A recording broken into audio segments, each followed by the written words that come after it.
Oh, and then initially, this was the main thing going through my mind.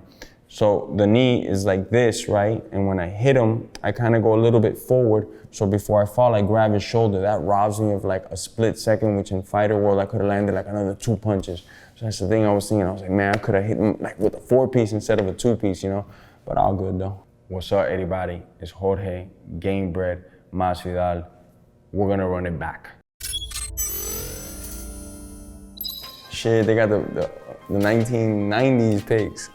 It's gonna be okay, man. I know you pissed off because of the weight cut right now. I see it in his face. I'm so sucked out already. I'm like nothing but teeth and bones. Stay hungry, stay patient. You know, the game's always gonna pay off. You know, there's a lot of ups and downs to getting here, and just stay with it, you know. I always like my hair long, but at 155, this little bit of hair right here mixed with some sweat and water, I never would have made weight. Coming in the UFC, there was no nerves, but when I was doing the walk, I remember getting like jitters, you know, just like something I hadn't felt in other fights. And it was just in the back of my mind, like, man, I'm in the UFC, I gotta make a splash, I gotta kick some ass, I gotta knock these dudes out, you know? So there was definitely a little bit of extraness for this fight.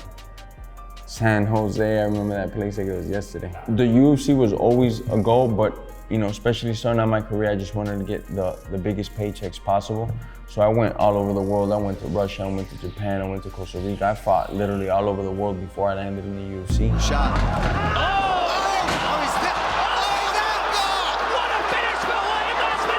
That was the longest, at the time, the longest layoff of my career.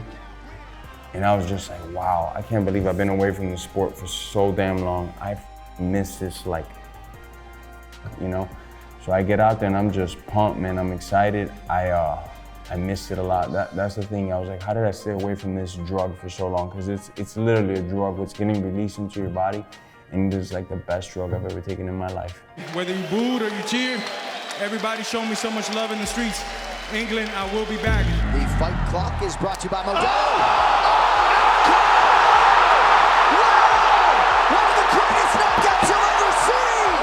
For a fact, imagine it working that perfect. I just knew that as long as he plays to his regular routine, this is gonna fall every time.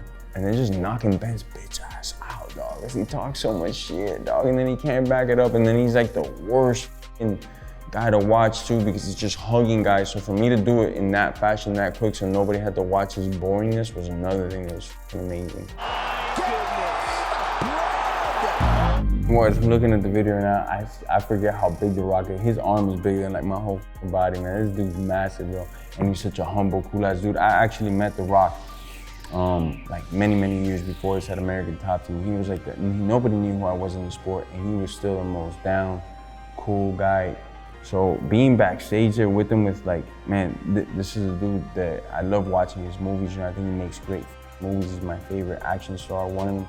For sure, and I was like, damn, he's here with me, and he strapped the belt on me. Now he's backstage chilling with me, talking shit. It was a amazing feeling, man. It's everything, man. In a way, I've been getting ready for this one fight for 20 years, you know.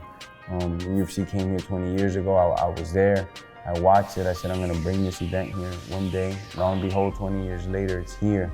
On top of that, I turned professional a month after the event came here. I had just turned 18. I was 17 when the UFC came, and then shortly after I turned 18, and boom, competed. In 20 years and 50-something fights, I'm still here doing this, you know. I think if I wasn't fighting, if I wasn't doing this, the UFC wouldn't have came to Miami. I'm almost certain of that, 100%. So it's a great, humbling feeling. But more than anything, I had to put in the show for my people, for my culture, my community, and murk this dude and murder him and show the world what Miami's about.